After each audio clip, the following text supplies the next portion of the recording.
¿Vos creés que este 2025 puede llegar a ser el año más importante digamos, en la ufología que a vos te toque vivir? Nunca en la vida pensábamos que la NASA iba a tener un comité de científicos que iba a investigar, por más que no digan nada. Ya el solo hecho de poner como proceso un comité de científicos para investigar lo que ellos llaman los UAP, que básicamente son los FANI, los fenómenos aéreos no identificados, es algo que nosotros nunca, yo la verdad que nunca pensé tener vida para haberlo hecho realidad. Imagínate gente que viene de hace años como mi mamá y que ya no están y que no han podido verlo. Bueno, habla del avance y el progresismo con el cual se va tomando esta agenda, ¿no? En algún momento vos diste a conocer que la CIA y el Departamento de Defensa habían encontrado restos ovnis, de alguna manera. Eso fue por las declaraciones incluso que hizo David Grange en la Cámara de Representantes del Congreso de Estados Unidos, donde él declaró que él era el segundo jefe de la otrora comisión del Pentágono que investigaba los UAP, creada por Donald Trump cuando fue presidente, que era la UAP Task Force, y en ese marco, él siendo segundo jefe de ese organismo, accedió a programas donde había recupero de objetos de origen no humano y material biológico. Imaginémonos el mundo de 1968. Vamos a viajar a Caleta, Olivia.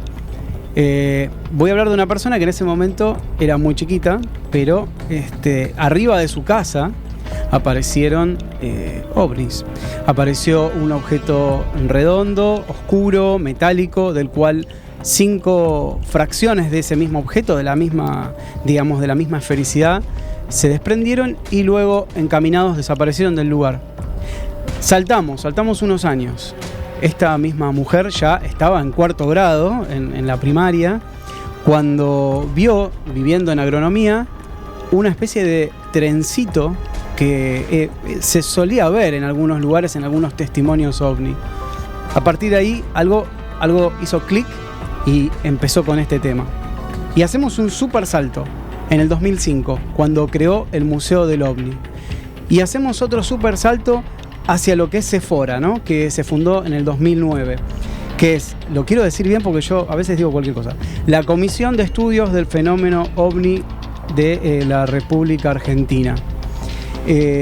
Bueno, estoy hablando obviamente de Andrea Pérez Simondini, que es una de las ufólogas, y yo creo que es la ufóloga líder en todo esto.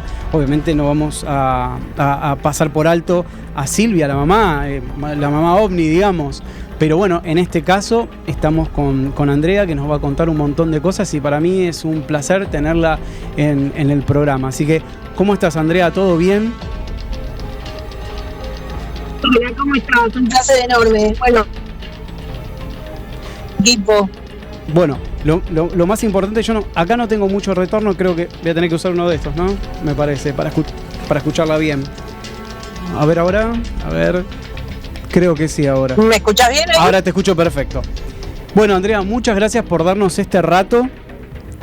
Para nosotros es muy importante poder hablar con vos porque sos la referente number one por un montón de cosas. Tengo 107 preguntas para hacerte, pero no voy a hacer las 107, voy a elegir algunas.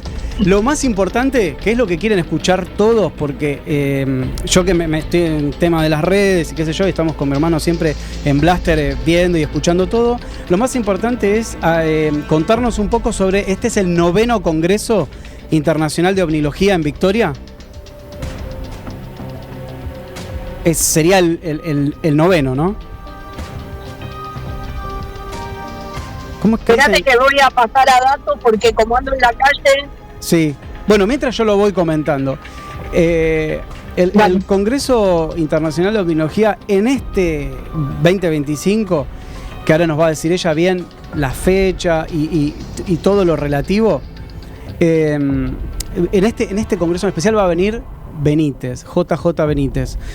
Obviamente que la gente que le gusta la OVNIología y todo sabe que es el quien escribió Caballo de Troya, y un montón de libros ufológicos. Creo que debe haber escrito como, no sé, más de 30 seguramente en toda su extensa carrera.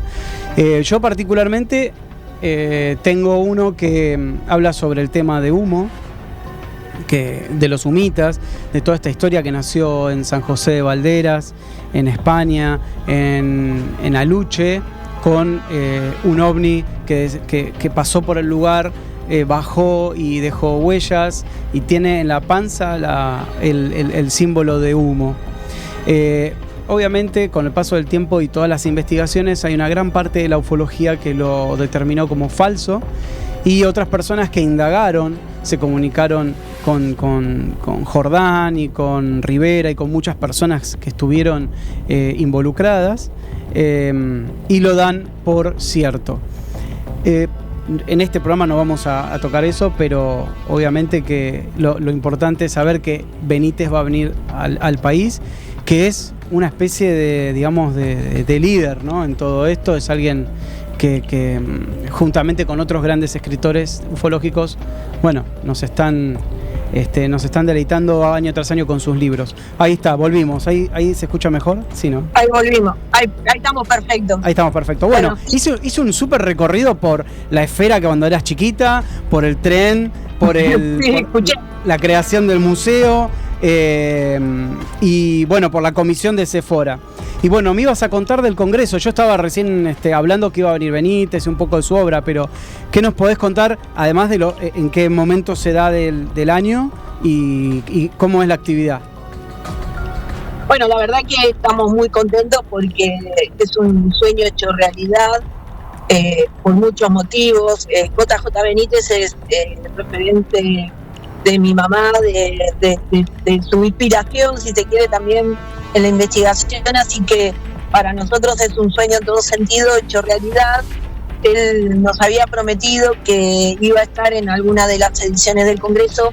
En el medio falleció su esposa Blanca, y la pospandemia también, que fue un poco el derivado de toda esta situación complicada que vivió él personalmente. Bueno, hace no mucho, ¿no? Hace pocos meses habló con mi mamá diciéndole que iba a cumplir su palabra, y bueno, y eso la verdad que nos puso muy contentos porque sabemos y entendemos, incluso la buena referencia que hiciste vos sobre su vida, su trayectoria como periodista, investigador, escritor bestseller. Es el sueño de muchas personas. Muchos nos decían, ¿y por qué no lo traen a Benítez? ¿Por qué no lo traen a Benítez? Y bueno, acá estamos cumpliéndolo en la 9ª edición del Congreso, que va a ser el año que viene, el 16, 17 y 18 de mayo, como ya es tradicional la fecha. Y también es increíble que ya vayamos por la 9ª edición con todo lo que hoy conlleva hacer un congreso. Realmente estamos muy contentos porque solo es posible por el apoyo de la gente, y es algo que nosotros no solo valoramos mucho, sino que cuidamos mucho, con la responsabilidad que requiere un tema complejo, porque tiene, como vos bien definiste en la situación del caso de humo, el tema OVNI es eso, ¿no? Están los que afirman con contundencia la veracidad de los hechos, y están quienes niegan con contundencia estas situaciones. Entonces, el hecho de poder tener en vivo y en persona los referentes tan importantes también nos da la posibilidad de manejar información de primera clase, de primera mano, y en ese marco cumplir el sueño, ¿no? No, la verdad que es increíble. Algo muy importante también.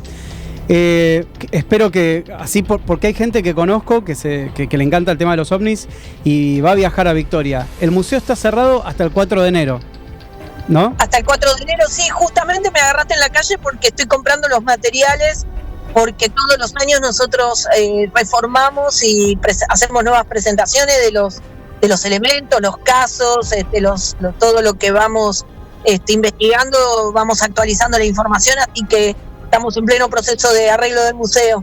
Bueno, eso es importante para los que quieren ir a ver el museo, que esperen un toquecito hasta después del 4 que se vuelve a reabrir, porque además lo están remixando, porque estamos en un año...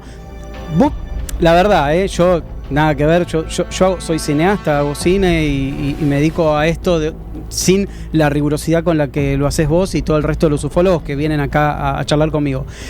¿Vos creés que este 2025 puede llegar a ser el año más importante de digamos, en la ufología que a vos te toque vivir?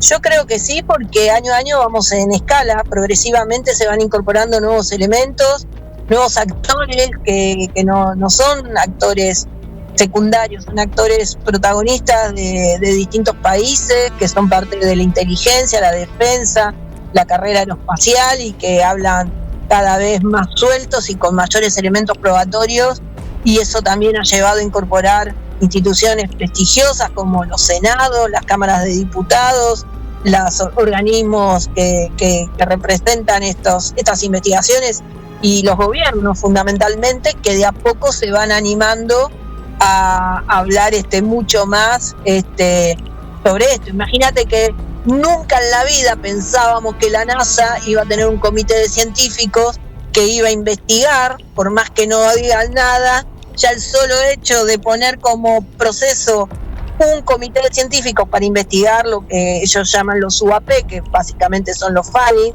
los fenómenos aéreos no identificados, es algo que nosotros nunca, yo la verdad que nunca pensé tener vida para haberlo hecho realidad. Imagínate gente que viene de hace años como mi mamá y que ya no están y que no han podido verlo. Habla del avance y el progresismo con el cual se va tomando esta agenda, ¿no? Y se están precipitando las cosas de una forma muy rápida día a día. Tu visión, a ver, olvidémonos lo que dice, ahora vamos a hablar de eso igual, pero olvidémonos un poco de lo que dice Elizondo, ¿no? Vos en particular, ¿cómo lo ves a esto? ¿Qué opinás? Yo hice unos videos con mi humilde aporte, en donde yo veo un montón, un 80% de drones que son de factura humana, y orbes y otros elementos muy llamativos que son imposibles de falsear, pero que es una minoría dentro de esa cantidad de avistamientos que está habiendo. ¿Vos pensás que están trabajando juntos, que hay algo que no nos quieren decir todavía, que es superior al nivel del espionaje que se maneja? ¿O cuál es tu opinión, así como experta en esto? Mira, en el 2020 en La Serena, Chile, en plena pandemia, di una conferencia que un poco planteaba esta mirada, ¿no? Yo creo que primero lo que vos haces, lo que hace es validar las estadísticas históricas y globales de todo lo que se denuncia.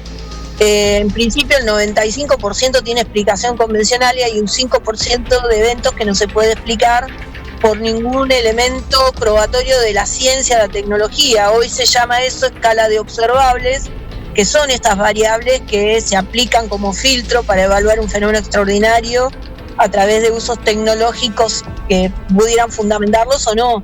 Entonces, esa escala de observables, que es cada vez más rígida, se aplica por el hecho del desarrollo tecnológico que tiene los países, las corporaciones tecnológicas y los organismos de inteligencia.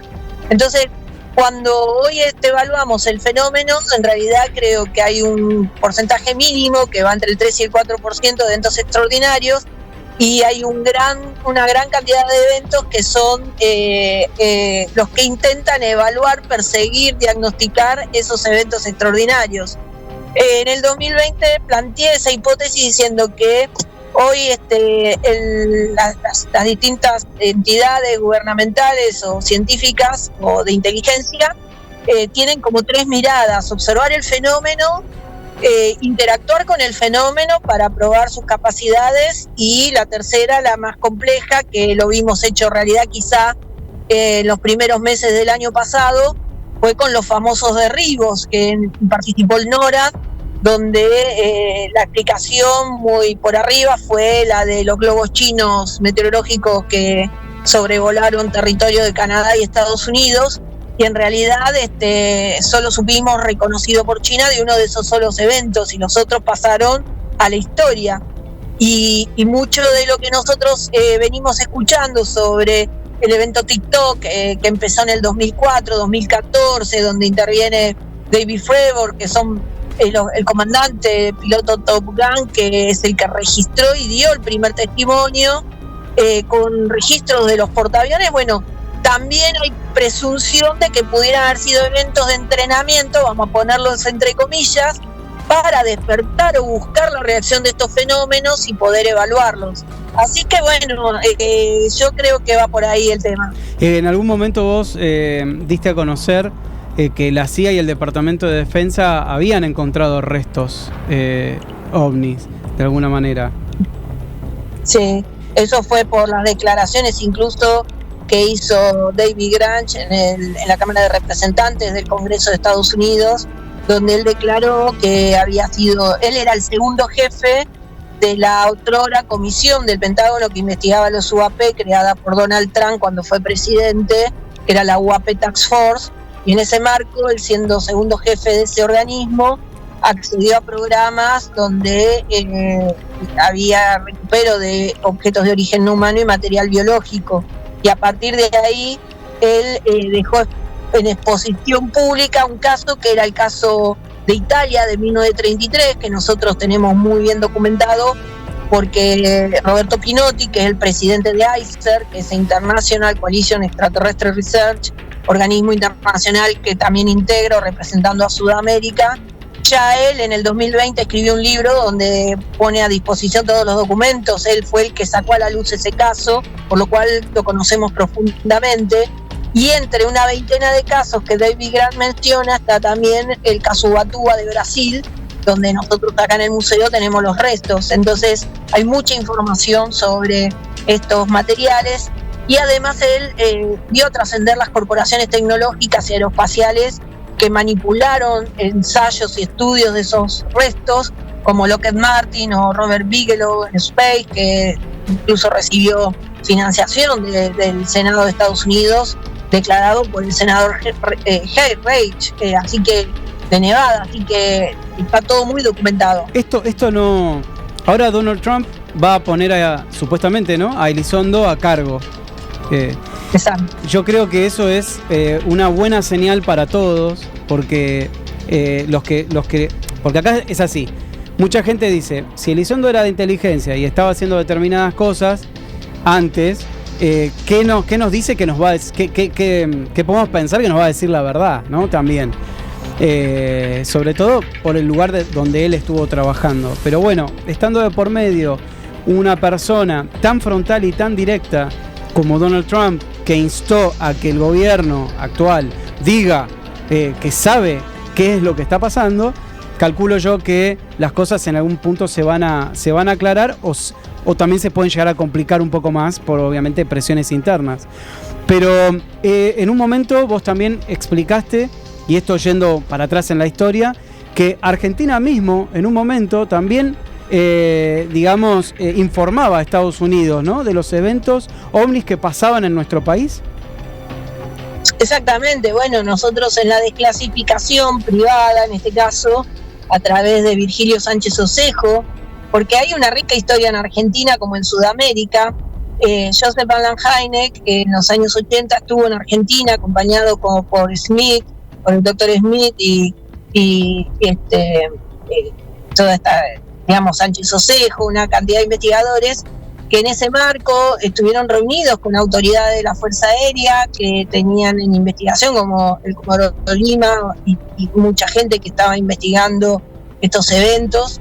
Y en ese marco él accedió al expediente, digo por Joseph Alan Hynek, que para los que no conocen es el padre de la ufología. Joseph Alan Hynek era astrofísico y fue el que generó, digamos, las dudas sobre todo casos del proyecto Blue Book, y de hecho quedaron casi 708 casos sin poder explicar en aquella época. Estamos hablando de eventos en Estados Unidos entre los 50 y los 60, y él, saliendo dado por finalizado el proyecto Blue Book, crea una organización que es el CUFOS, que integra mucha gente vinculada al mundo de la ciencia y de las organizaciones de las Fuerzas Armadas que investigan estos eventos. Y en ese marco visitó a la Argentina en los 80 y dio con un expediente que era el del dique La Florida, que si bien gracias a Fabio Serpa se pudo iniciar ese expediente y además acceder a varias partes de sus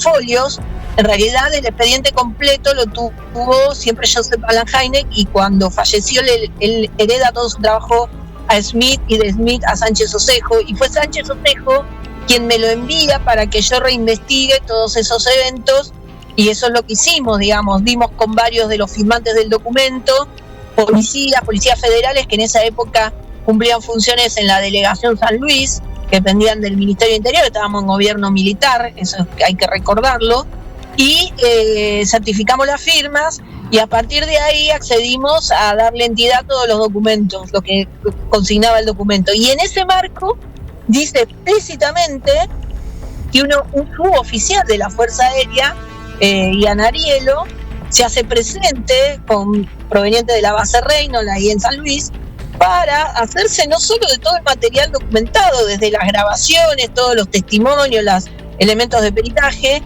para informar a la Fuerza Aérea, pero también para elevar a Estados Unidos.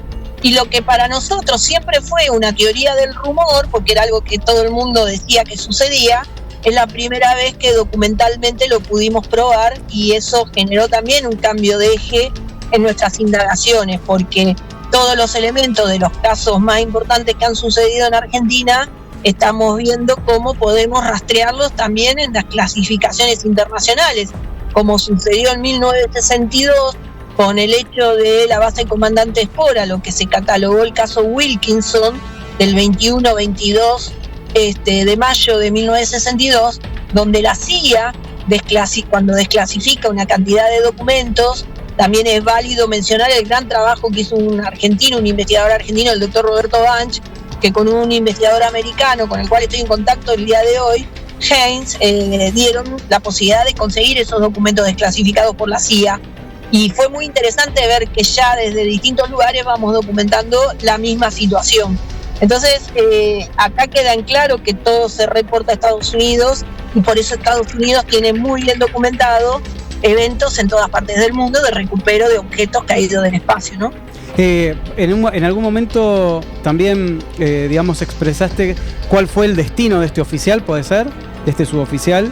Sí, es muy interesante porque de ser un suboficial, era creo que mayor, a los pocos años termina en Texas fundando una compañía de aviación que le provee servicio, porque dura hasta hoy, fue cambiando de estatus societario, digamos, que le provee servicio a distintos gobiernos aeronáuticos, desde alquiler de aviones hasta venta de piezas, a gobiernos de Sudamérica. Realmente resulta muy interesante, digamos, como un suboficial, y estamos hablando de un hombre que fue héroe de Malvinas, ¿no? Porque combatió en las Malvinas, es un hombre muy conocido, con menciones y méritos, pero es muy interesante esa transición rápida a Estados Unidos, ¿no? Cómo llega a ese lugar con claro. Esta empresa. El derrotero que tomó su vida es curioso, digamos, ¿no? Te hago otra pregunta que a mí en lo particular me interesa mucho, que es una comparación que hiciste de Victoria y Hesdalen en Noruega, de las luces. ¿Cómo es eso? Porque además aportaste material fotográfico también para esa comparativa, ¿no? Bueno, eso es mérito de mi madre, porque mi mamá, y son muy conocidas las libretas de mi mamá tomando nota ya por los años 90, cuando recorría los campos en Victoria. Ella desde el año 91 hasta fines de los 90 iba prácticamente todos los días a distintos lugares en los campos, en la zona de islas, para documentar lo que la gente decía ver, y eso lo trasladaba a libretas. Hoy tenemos tecnología donde podemos documentar cómo está el clima, el movimiento aéreo, los fenómenos celestes, y ella todo lo documentaba de puño y letra, con dibujos, croquis y mapas.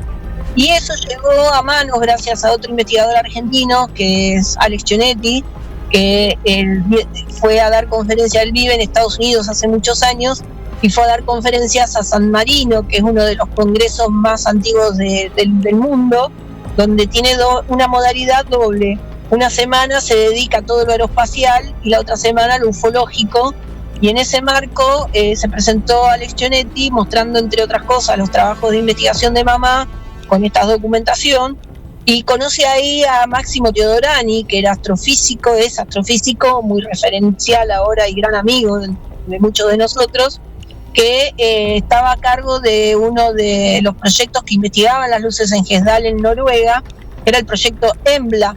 Él dirigía en ese momento el Observatorio de Bolonia, y cuando conoce el trabajo de mi madre, nos contacta y nos empieza a generar una tutela científica que nosotros implementamos con mucha dificultad, porque eso llevaba a incorporar tecnología y métodos que no teníamos. Y bueno, y esto la verdad que hoy fue un gran logro y un gran mérito de mamá haber puesto en territorio toda esta metodología que nos permitió generar un espíritu primero más crítico sobre lo observable y de revisión, y empezamos a hacer revisión con lo que nos alentaba mismo Massimo Teodorani, que no solo investigaba Gesdalen, sino otras partes del mundo, ¿no? Las luces de Utah, de los Urales. Hay muchos de estos lugares en el mundo que se da la misma fenomenología anómala, y hoy es parte de los procesos de estudio científico mejor monitoreados del planeta, así que seguimos en contacto y por eso nos metimos de lleno ya a una cosa más profunda, incorporando gente del mundo académico que nos asiste. En Utah, donde está Renata. También. Exactamente, ahí en Utah está Renata. Está Renata Costantini con el programa antes de la medianoche, ¿no? Exacto. ¿Sigue pasando eso en Utah? ¿Siguen estando esos fenómenos? Es muy interesante según lo que nos dice Renata, y ahí también hay investigadores, hay un investigador chileno que es súper increíble las cosas que hace, que investigan en la zona, y sí, el fenómeno en realidad tiene un desarrollo cíclico que es comparable en toda la parte del mundo, ¿no?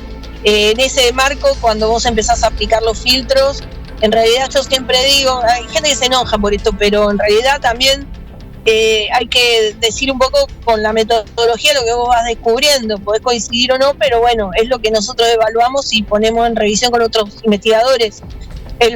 Los eventos son psíquicos, no hay un lugar que tengas mayor cantidad de avistamiento como Victoria, no voy a hablar de otros lugares para que no se enoje nadie, pero como Victoria, ponele, en realidad tenés momentos donde se dan altos niveles de denuncia sobre eventos que son recurrentes y que tienen periodicidad momentánea. Por ahí pasan después meses o años que nadie denuncia nada, y eso en principio es porque hay gente que se dedica a investigar y que genera conciencia de alguna manera en el medio donde se dan estos eventos, y hay gente que comunica con mayor avidez y investiga con mayor avidez. Imagínate que acá en Victoria, teniendo el equipo de investigación, el Museo del OVNI, de hecho, cada vez que salgo a hacer compras, tengo nuevos relatos del presente, pero también del pasado. Entonces, es muy interesante, y yo siempre desafío a la gente que en el lugar donde estén, si se atreven a hablar del tema, van a encontrar casos extraordinarios como los que solemos publicar en todos los medios. Es cuestión de salir a buscarlos.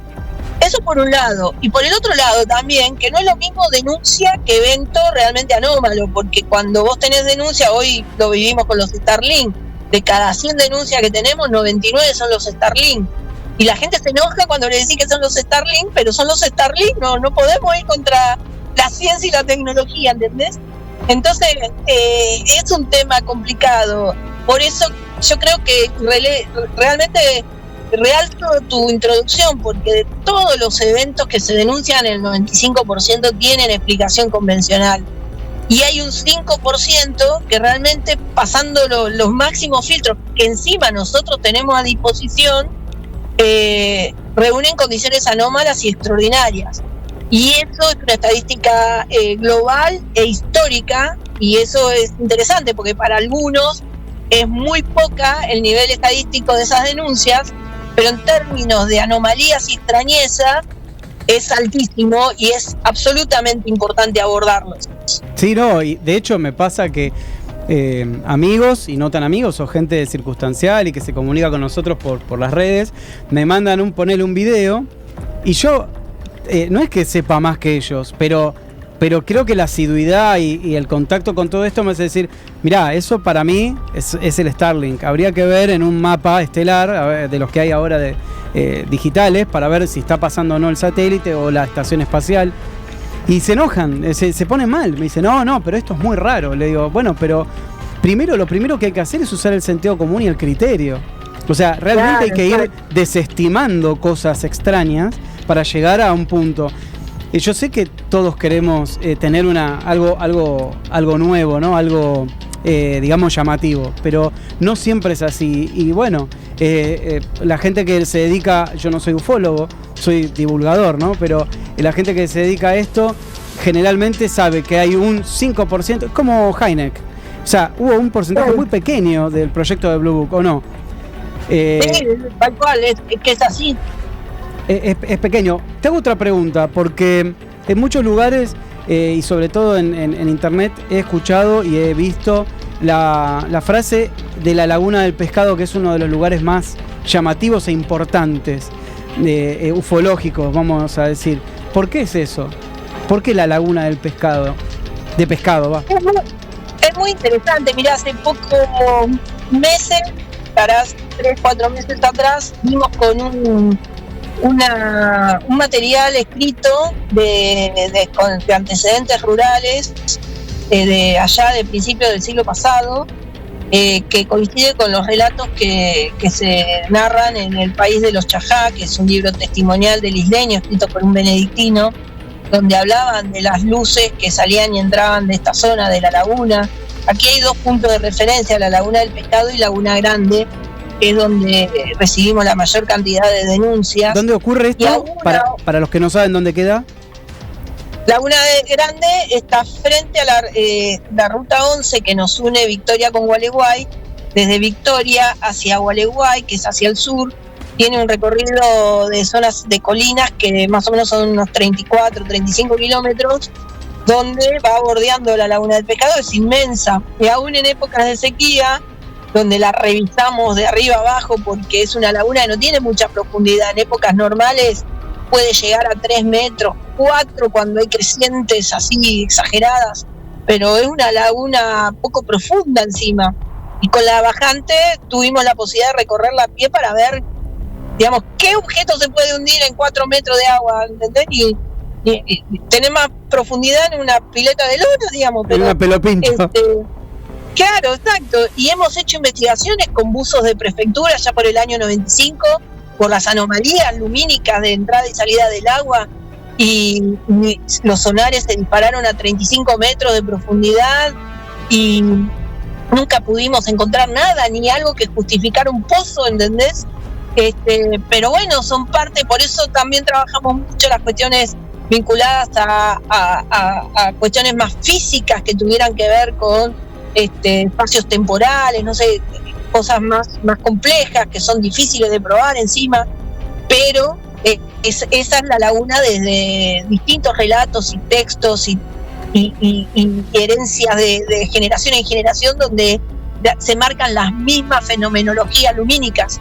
Y la Laguna Grande queda más hacia el noroeste, más en cercanías de la costa de Santa Fe, en relación a la ubicación de San Lorenzo en línea recta, pero también se observa desde Victoria, y bueno, todos los pescadores de la zona de Isla también referencian esta zona como un lugar. Esa laguna sí es más profunda, puede llegar a los 20 metros, así que cuando fue la bajante fue uno de los pocos espejos de agua que tenía volumen, así que es un lugar también de muchos testimonios. Y ahí digamos, como que a ustedes, a vos, en algún momento antes de comprobar bien todo, te surgió de que por ahí había alguna conexión entre entre que estas luces podrían llegar a estar por debajo, pasar o salir o tener alguna circulación por el fondo, pero después resulta que es muy bajito.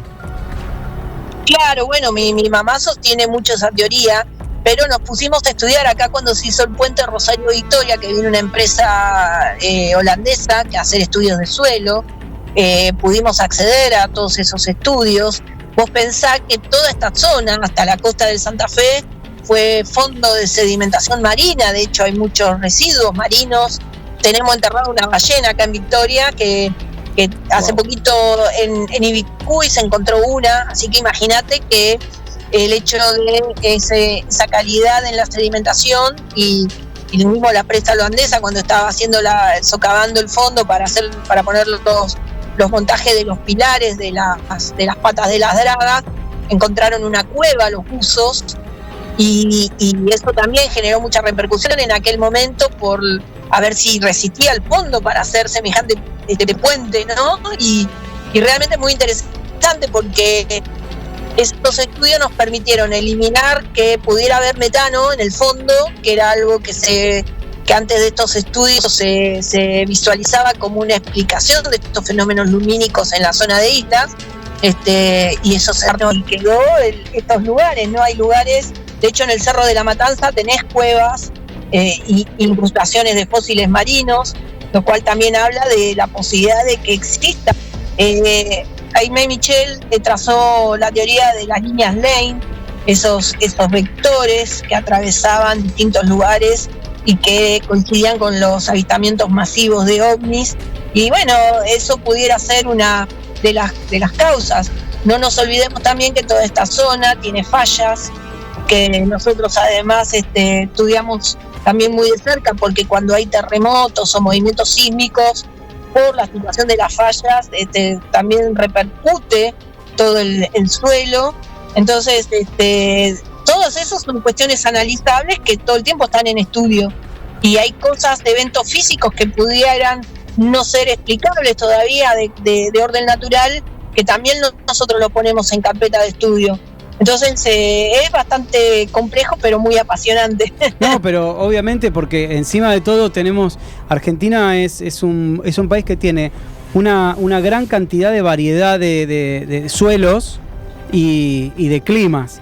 Entonces todo eso también afecta, digamos, la investigación, porque no es lo mismo por ahí una porción de tierra muy similar, sino que podemos, por ejemplo, hace poquito hicimos el programa con la familia Labur, que en el lago de Buenos Aires, que ellos filmaron y fotografiaron ovnis, pero ese lago tiene una profundidad terrible, y es un lago que hasta es muy grande, hasta cruza a Chile.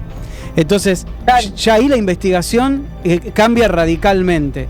Gracias a la tecnología. Vos tenés gente de institutos así científicos que colaboran con vos desinteresadamente, digamos, que se brindan para la investigación.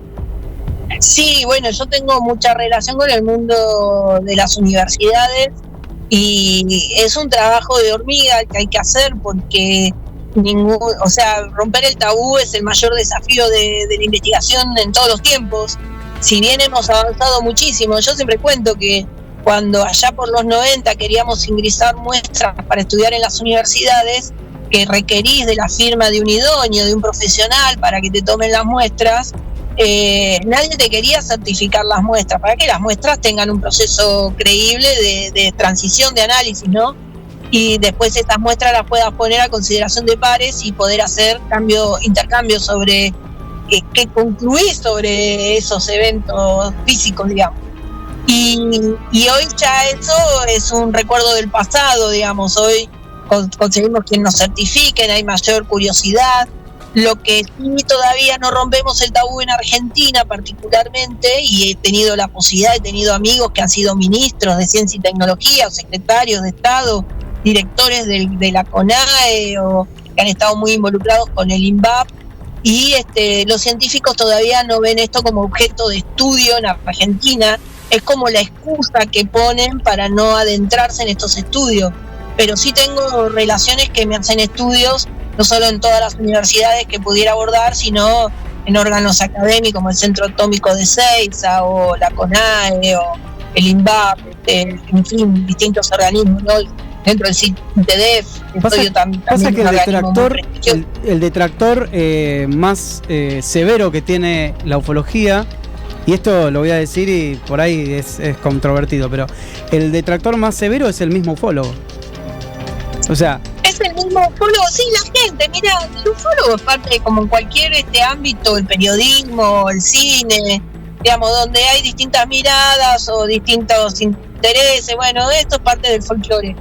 El detractor más importante que tiene la investigación del fenómeno ovni es la misma gente, porque lo he vivido en carne propia en un montón de avances institucionales que hemos querido tener, y una de las situaciones que llevan a que las autoridades o los científicos no se involucren es porque la gente misma prioriza, y está bien que lo haga. Si tuviéramos un país que tiene un desarrollo equilibrado con el manejo de sus recursos, etcétera, Pero cuando vos te adentras a querer desarrollar investigaciones financiadas o con elementos vinculados a organismos del Estado, para avanzar en las investigaciones, la misma gente empieza a plantearte que es gastar plata en pavadas, que hay otras necesidades como la educación, la seguridad, etcétera, los jubilados, y es muy difícil romper para alguien que pone, no sé, yo el día de mañana, si ocupo un cargo público, no tendría ese prurito, porque estoy muy adentrada con convencimiento de que el fenómeno abordado por la ciencia tendría mucho para aportarle a la ciencia y por ende a la sociedad, por lo cual tendría muy argumentado mi fundamentación de aplicar recursos que con ese discurso yo voy a buscar el aval de las autoridades. Me va bien en el 1% de las presentaciones, pero ese 1% para mí es como ganar el 100%, y año a año vamos viendo el impacto que tiene el abordaje del tema bien encarado. Hoy por hoy la herramienta más importante que tengo es la promoción turística, porque el museo, cuando entra una persona que no tiene ni idea de lo que va a encontrar adentro y que básicamente piensa que es una chantada o ciencia ficción, cuando accede al conocimiento que le damos, yo sé que gano un adepto en el buen sentido, porque lo llevo a investigar y a evaluar, y esta gente después mismo se comunica y me dice: nunca pensé que esto estuviera en este plano o abordado de esta manera, y te vi en tal lugar o en la Cámara de Diputados de tal. Entonces generás una apertura de conciencia en buenos términos, digamos.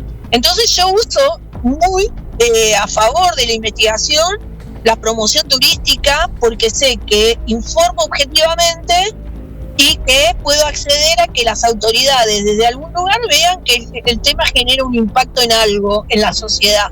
Y eso para mí fue una apertura que hoy nos lleva a hablar con ministros, gobernadores, intendentes, y a partir de ahí pudimos hasta muchas veces financiar investigaciones, generar recursos, no de dinero, pero sí de logística, generar interés en autoridades, y eso ha llevado a que crezcamos en el abordaje del tema. Yo lo comprobé porque cuando fui allá, una de las cosas que me gustó mucho es el video que hicieron ustedes, que es el que le hacen ver a la gente, como en todo museo, que te hacen pasar por un documental que más o menos explica la trayectoria tanto de tu mamá como la tuya, y los hechos relevantes que han sucedido en el lugar y cómo encararon las investigaciones. Ya de movida con ese solo documental, ya después seguís viendo las cosas distinto. Está muy bien ideado, la verdad que está muy bien ideado. Y otra cosa, siguen teniendo, yo cuando fui lo vi, expuesto ese metal medio traslúcido. Sí, bueno, este metal, mira, hace unos días encontré un potencial familiar directo del testigo principal, que ¿te acordás que cuando explicamos, decíamos que era muy difícil arribar a la información, digamos, un caso que tiene muchas idas y venidas, porque el testimonio no tiene resguardada la custodia de la información, porque faltan datos precisos para aseverar o descartar hechos. Entonces estoy contenta porque estamos ahí a las postres de encontrar un familiar directo que podría aportar mucha información sobre ese elemento. Y sí, es parte de nuestra pieza. Estamos ingresando una nueva pieza de un caso también de acá de la zona, un material exótico que empezamos a analizar. Empieza por la toma de muestras para mandar a analizar, así que estamos contentos también por eso. Para decirlo brevemente, ¿no? Eso que pueden visitar cuando se reabra después del 4 de enero, que pueden ver esa porque está buenísimo para decirle a la gente que lo vaya a ver. Eso cayó digamos, supuestamente de un objeto volador que impactó, ¿cómo en? Claro. El relato es que un tractorista estaba trabajando el campo en un tambo, la localidad de Rincón del Dol, y vio una flotilla de 5 objetos, de los cuales uno explota y deja residuos en el campo, y el dueño del campo convoca a la Fuerza Aérea de Paraná, que es la segunda brigada aérea, que levanta todo, y hasta ahí no se supo nunca nada del caso. El caso salió a la luz cuando en el 2004 nosotros abrimos el museo. Eso llevó al dueño del campo, que se quedó con un resto, a traerle ese resto a un metalúrgico en Victoria, que cuando quiso cortarla, porque querían mandarla a analizar, rompió una máquina que era una prensa hidráulica a las 200 libras de presión. El metalúrgico la convoca a mi mamá porque se entera ahí de la historia del evento. Y ahí, el primer corte se hizo con una rueda de carbono industrial en Acindar. Y a partir de ahí empezaron las investigaciones, los distintos análisis. Se hizo un análisis en un laboratorio privado, los restos que tuvimos nosotros al alcance, en un laboratorio privado en Rosario y después en un laboratorio en la Comisión Nacional de Energía Atómica a través de una amiga que es investigadora del CONICET. Y en resumen arrojó que es una aleación de cromo-molibdeno superior al 4%. Con el tiempo, el investigador Alejandro Agostinelli, que accedió por otra muestra porque el metalúrgico le supo dar un resto a un periodista de acá de Victoria de la misma muestra, que ese periodista, que es Claudio González, que gracias a esa muestra pudimos hacer una especie de revisión. Le entregó a un periodista de investigación muy conocido de estos temas, que es Alejandro Agostinelli, que él mandó a analizar la muestra a la Universidad de Mar del Plata. Y después de años logramos acceder al informe de Agostinelli, que habla de que no pudieron evaluar la condición es como que es lo mismo que nosotros, que esa aleación no existía en el mundo de la comercialización industrial, y que probablemente pudiera deberse a una aleación vinculada a aleaciones satelitales. Yo en el 2017 viajé a Rusia, invitada por la Agencia Espacial Rusa y China, a un evento en Moscú, el foro de las 8 naciones, donde se reúnen todos los empresarios y los científicos de la Academia de Ciencias de Moscú, de Beijing.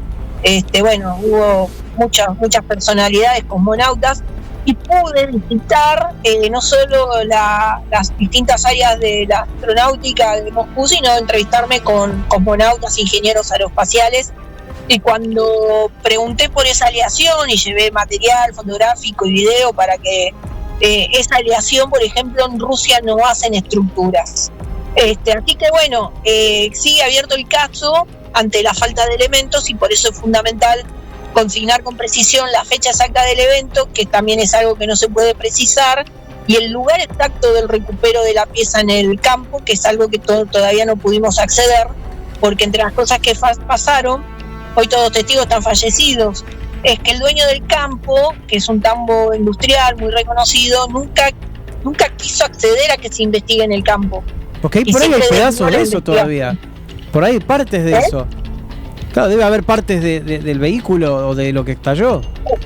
Sí, en realidad tenemos muy documentado de que se levantaron todos los restos. Tendríamos que ir al campo de escombros, como pasó en Roswell, con detectores, para ver si logramos localizar restos que hayan dejado esparcidos, y también ver si realmente el relato condice con la forma del hallazgo, porque tuvimos una segunda versión sin fundamentar. Es esas versiones que corren, que en realidad el tractorista nunca vio nada, pero que estaba trabajando el campo, y mientras pasaba la máquina dio con algo duro, y cuando bajó se encontró con los restos. Entonces todo esto hay que terminar de dilucidar, por eso el caso sigue abierto. Bien, lo último para preguntarte a vos, y como consejo, ¿no? Esto es muy loco, pero te pregunto, cuando alguien de un campo, de un lugar así, siente o escucha o ve que hay una piedra que no reconoce, ¿vos no le aconsejás que esa persona vaya directamente a agarrarla y a guardarla en su casa o llevarla directamente? Por una cuestión de radioactividad también, ¿no? Claro, porque mira, en principio los restos espaciales hay que tener cuidado también con la manipulación, porque tienen restos, primero todo lo que ingresa de la atmósfera, fuera de la atmósfera terrestre, no sabemos qué pudiera haber ocasionado, puede haber impactado con micrometeoritos que no sabemos qué pueden tener. Hay que tener ciertas precauciones. Los restos satelitales pueden tener restos de hidracina, que son parte de los combustibles altamente contaminantes, por eso siempre es mejor llamar a alguna autoridad en la materia. Y después siempre recomendamos que cuando encuentren un material exótico que no pueden definir rápidamente, que siempre trabajen con detectores y con en los mismos celulares hoy podés tener aplicaciones que miden si eso emana alguna radiación, la va a detectar con interferencia el celular. Podés medir los campos con esos rangos de longitud de onda, por lo cual ahí ya tenés, si realmente salta una radiación, ahí ya tenés un antecedente de no acercarte, claro, y buscar a las autoridades más cercanas que puedan abordar el caso. Bueno, no te queremos sacar más tiempo, nos diste un montón. Desde ya, para mí, un honor. Te queremos desear lo mejor a vos y a tu familia para este congreso en donde se cumple el sueño de tu mamá de traer a Benítez y el sueño de un montón de gente, creo, porque desde que yo era chico, creo que el primer libro de Benítez era la de las civilizaciones o bueno, no me acuerdo cuál. El primero, ¿vos te acordás cuál es que hizo Benítez? ¿El primero? No me acuerdo. Porque creo que él hizo tantos, o no, una barbaridad de libros. Creo que tiene más de 50. Pero sí, por eso yo me acuerdo, yo tengo un par y entre ellos tengo uno que habla sobre la Biblia, sobre un montón de cosas, sí, 100.000 kilómetros detrás de los ovnis también. 100.000 kilómetros detrás de los ovnis puede haber sido el primero, sí. Me parece que es ese, por eso yo estoy tirando, pero es un tipo prolífico, no podemos decirlo. Te agradezco tu tiempo, te deseo lo mejor, espero que cuando vengas acá a Buenos Aires te vengas a sentar de nuevo y a contarnos más sobre los campos de Coleman, todo eso que queremos saber y que tenemos avidez de conocer. Muchas gracias, que empieces bien el año. Muchas gracias, Andrea. Igualmente, esperemos que tengamos un año fructífero y a no bajar los brazos, porque siempre digo que lo mejor está por venir, así que le deseo a todos, a vos en particular, a todo tu equipo, a tu audiencia, lo mejor para el próximo año y a darle con todo. Gracias, Andrea, te agradezco muchísimo. Así que de acá te mandamos un abrazo enorme. Grande. Chao. Gracias. Bueno, acaban de ver una super entrevista con Andrea Pérez Simondini, que es una genia. Y nos metió un montón de información. La verdad que esto van a tener que volver a verlo el video varias veces para sacar apuntes y empezar a buscar y a googlear, como digo yo siempre, porque justamente el espíritu de esto es el de inculcar en todos, y en mí mismo, en Guillermo también, y en todos, que sepamos más del tema y no nos cansemos de indagar y de investigar. Así que este es el último programa del año, del 2024 de Blaster, y para nosotros estamos muy contentos, para nosotros es muy importante esto de haber cumplido con tantos programas y siempre dando lo más. Así que feliz año nuevo y nos estamos viendo si Dios quiere el próximo lunes, el año que viene. Así que esto fue Blaster, soy Germán Fabier y les agradezco de corazón. Gracias.